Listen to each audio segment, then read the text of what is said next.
The first person who is going to present a poster is a student from Hungary. His name is Gertrúd Forika, sorry for my pronunciation. And the topic is about apoptotic response and the DNA damage of the radio-resistant PANC1 pancreas adenocarcinoma to combine modulated electro-hyperthermia and radiotherapy. Thank you. I hope it's heard well. Do you hear me? Yes, we can hear you. We are still not seeing your presentation. Yes. Just a minute.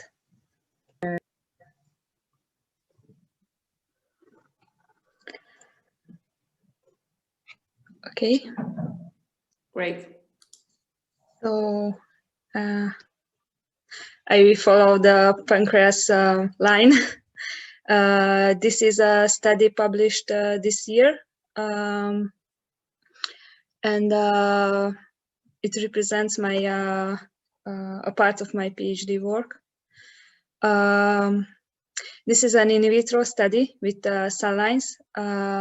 We couldn't make experiments like an in vitro or like human treatments, but it can be interesting because we choose a pancreas cell line which is radio resistant, and we combine the two therapies, the radiotherapy and the modulated electro-hyperthermia on those cell lines. So we choose the pancreas carcinomas because it's a high problem in Hungary. Hungary is the leading country in pancreatic cancer incidence, and also, as you heard before, the survival rate is very low globally too. So sorry, okay. Here is the setup used for in vitro treatments. This is the cell line used by us.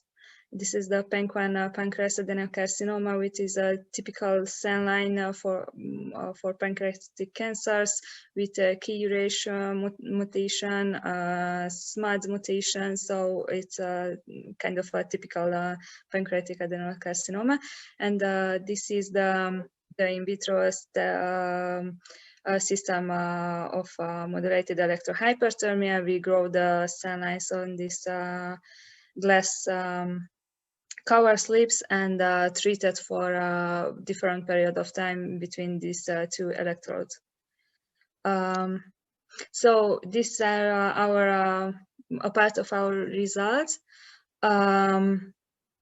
We treated for different period of time the cells. Here you can see the hematoxylin eosin staining of the cells. You can see the cell loss after 30, 60 minutes or 1 or 2 hours. And we observed also the apoptotic bodies, the nuclear shrinkage, and the death cells on the cell lines.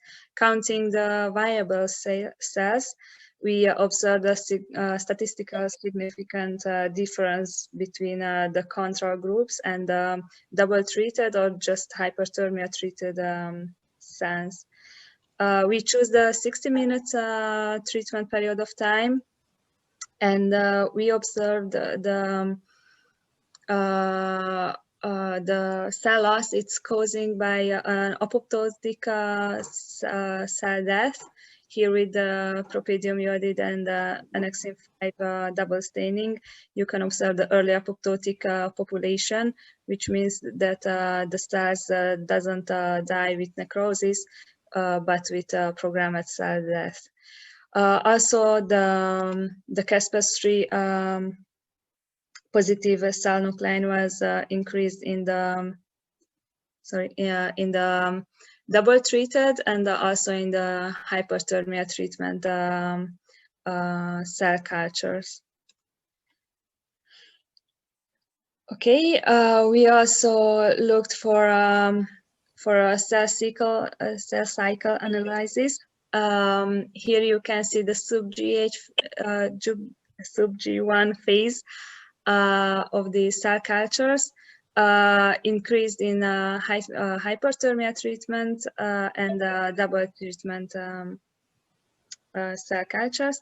And also we found some DNA double-strand break positivity in the cell culture, which was treated with modulated electro-hyperthermia combined with radiotherapy or alone.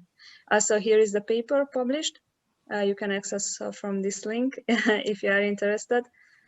And if you have questions, I'm happy to answer them.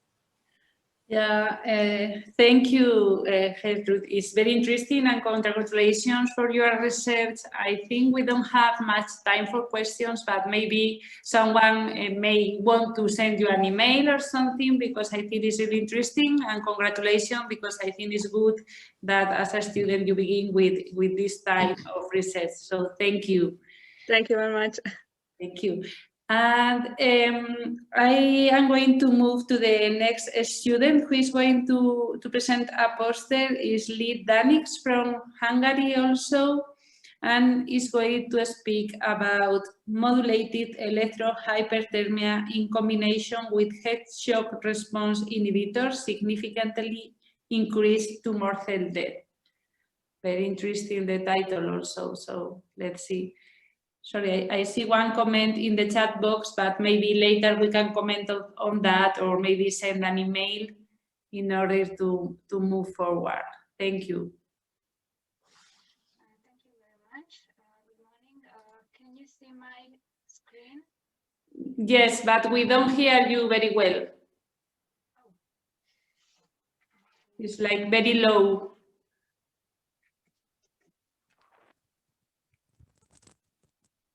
Maybe this way, is it better? I think it's not improving.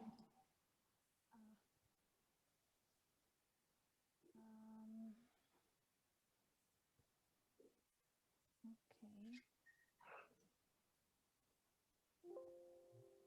Still not improving?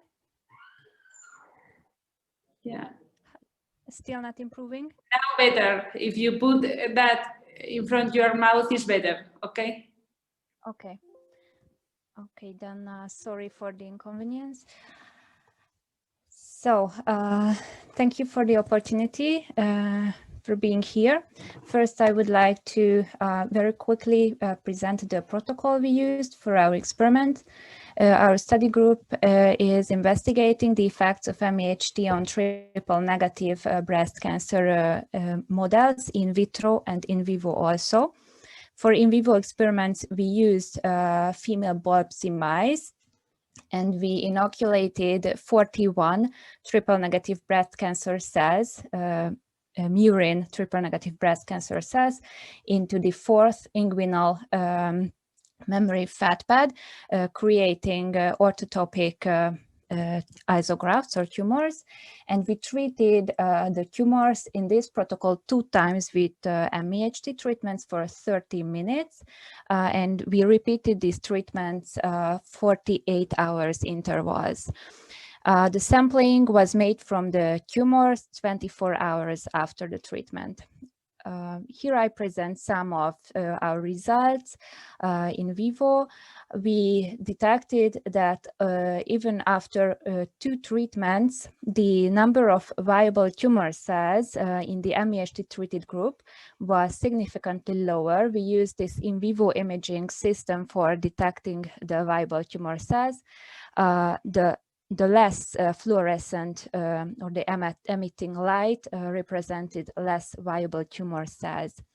From the same experiment on panel B, we show that these 2 MEHT treatment resulted in a very significantly elevated tumor destruction ratio, which was represented here on the histological sections with red lines. And these damaged areas were cleaved Caspar-3 positive, which means this damage was an apoptotic cell death in a consequence of apoptotic cell death.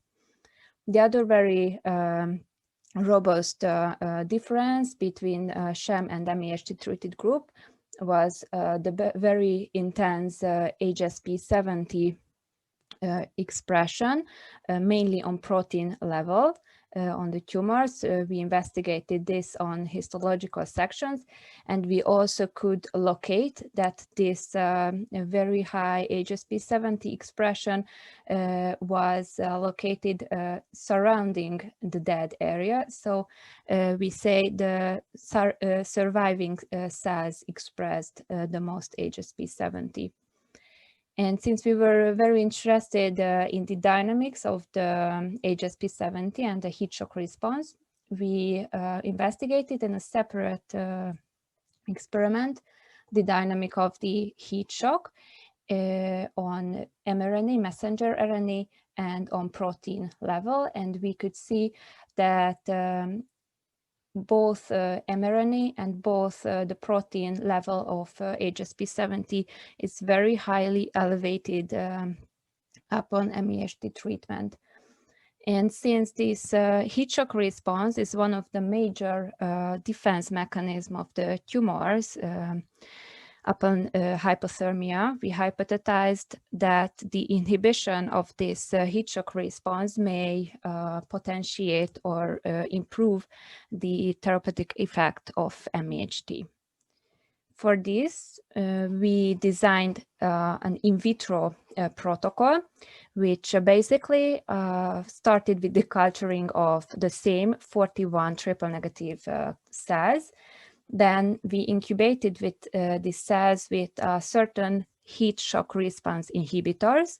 The two of the compounds were quercetin, which is a very widely used or investigated compound for heat shock inhibition.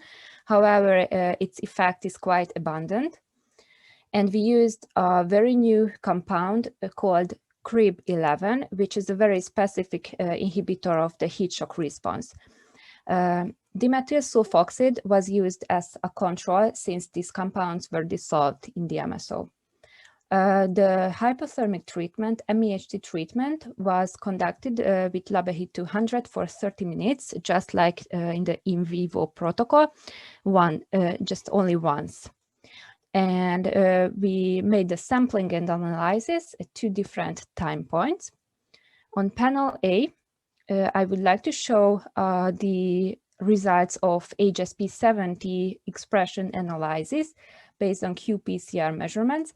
We made the sampling 2 hours after the MEHT treatment, and we could see that both quercetin, represented by the gray column, and both CRIB11, represented by black column, resulted in a significantly lower HSP70 expression after MEHT treatment compared to DMSO control. But what is more interesting and important is presented on panel B, the results of Rhesus-urine viability assay. We performed 24 hours after the hypothermia treatment, and we could see that when we used the HSR inhibitors in combination with MEHT, both quercetin and also CRIB reduced significantly the cell viability. So we could see that the cell killing effect of these combined treatment was significantly higher compared to single agent or MEHT monotherapy groups. So our conclusions were that repeated MEHT treatment resulted in significant tumor destruction in vivo and induced a robust HSP70 elevation in vivo and in vitro also. However, we could detect that the dynamic of the HSP70 response resulted in an exhaustion at 48 hours after the last treatment. And what maybe have the most translational potential is that inhibiting the heat shock response potentiated significantly the therapeutic effect of MEHD. So further details of this project can be found at this link where you can find our cancer paper or our publication in Cancers. And I'm very thankful for your kind attention. Thank you so much. Again, it's a wonderful research, so congratulations on that. And sorry that we don't have time to discuss, but thank you so much. So thank you very much. Let's move to the next student, who is Csaba Schvarcz. Again, sorry for my pronunciation. He's from Budapest and is going to speak about modulated electro-hyperthermia inhibits tumor progression in a triple negative mouse breast cancer model.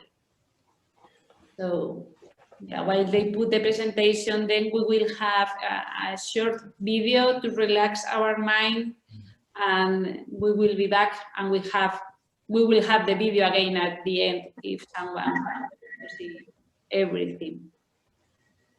Thank you very much. Can you hear me and see me? Yes. Thank you.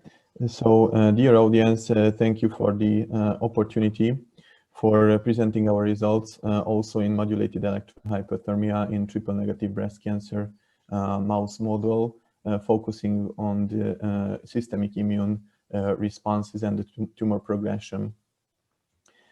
The main immune effector cells against cancer cells are the CD8 positive cytotoxic T lymphocytes and the CD4 positive helper T cells.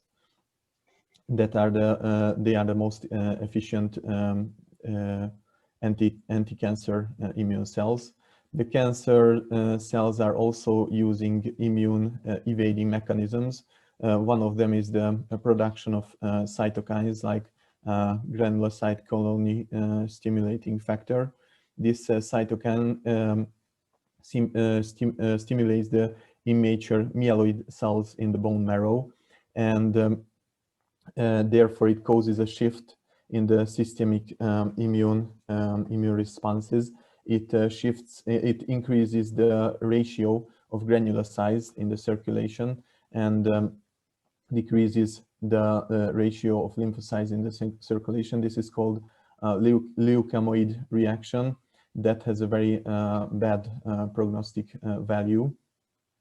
Also, because of these effects, the immature myeloid cells with the circulation go to the tumor microenvironment. They are called myeloid-derived suppressor cells, which are one of the main tumor-promoting immune cells that are inhibiting the effector functions of the T cells with several mechanisms.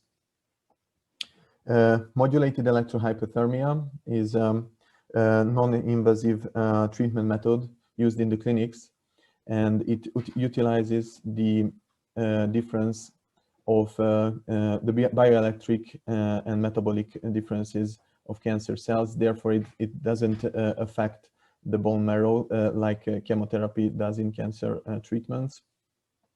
In our experiments, we use the same similar method as my colleague mentioned before. So we inoculated biopsy 4007 triple negative cells to create isografts in female biopsy mice, and we treated them with modulated electro-hyperthermia. In the immune response, we have seen the leukemoid reaction. The ratio of the granulocytes significantly elevated in the sham-treated, so the tumor-bearing sham-treated group, and also the ratio of lymphocytes reduced significantly. After the treatment, we have seen beneficial tendencies as the ratio of granulocytes reduced significantly. Also, there was a slight elevation in the ratio of lymphocytes, but it was not significant. We evaluated the subpopulations in T lymphocytes. Both the CD8 and CD4 positive T lymphocytes ratio was significantly reduced in the tumor-bearing animals, and a slight elevation was seen after the treatment, but it was also not significant. The ratio of myeloid-derived suppressor cells was significantly reduced after the treatment. So we performed a longer experiment with 5 treatments. The already seen tendencies became much prominent. The granulocytosis and lymphopenia got much explicit, much bigger. And after 5 treatments, these tendencies were reversed almost completely to the healthy conditions by the treatment. The subpopulations of T lymphocytes, both the CD4 and CD8 lymphocytes have elevated after the treatment. And the granulocyte colony stimulating factor isolated from the tumors at the RNA level was also reduced after the treatment. In the tumor progression, we have seen that the modulated electro-hyperthermia has a prominent tumor size reducing effect after 5 treatments. The tumor size is measured with ultrasound and digital caliper reduced significantly, and also the excised tumor's weight was significantly smaller. We also performed histological immunohistochemistry evaluations, and we have seen that the Ki-67 proliferation marker reduced after the treatment. Also, the number of all cancer cell nuclei is reduced. And as my colleague mentioned, we have seen a big significant tumor tissue destruction in the treated tumors, which was cleaved caspase-3 positive. So in conclusion, we can say that the MEHT has positive effects on the systemic anti-tumoral response, reverses the adverse leukemoid reaction, and decreases the ratio of myeloid-derived suppressor cells with decreasing the granulocyte colony stimulating factor levels, and decreases the effector lymphocytes ratio. Effect inhibits the growth of the tumors and the proliferation of the tumor cells, and causes tumor tissue damage in a cleaved caspase-3 mediated way. So thank you for your kind attention.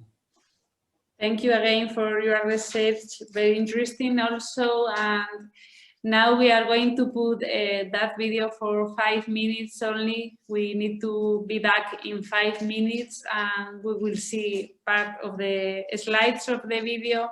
Sorry, but we are late, so we need to move with that.